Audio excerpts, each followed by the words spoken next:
ইয়া রাব্বাল আলামিন। আল্লাহ, তুমি না কোরআনে বলেছো বান্দা যতই গুনাহ করবে আমার কাছে তাওবা করলে আমি তোমারে মাফ করে দেব। মনে বড় আশা নিয়ে আল্লাহ তোমার শাহী দরবারে ভিক্ষুকের মতো হাত বাড়াইলাম। তুমি যদি ক্ষমা না করো, কে আমাদেরকে ক্ষমা করবে? কে আমাদের মাফ করবে?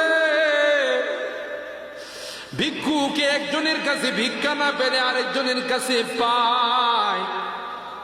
এক দুয়ার থেকে বিতাড়িত হলে আরেক দুয়ারে যায়। তোমার দরবার থেকে যদি মাহরুম হয়ে যায়, বিতাড়িত হয়ে যায়,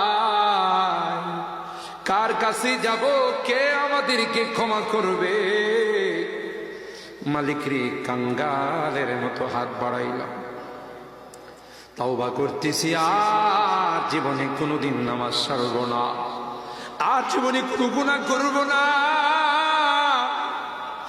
আর জীবনে কোনোদিন বেপরদায় চলব না, আর কোনোদিন সুদী লেনদেন করব না।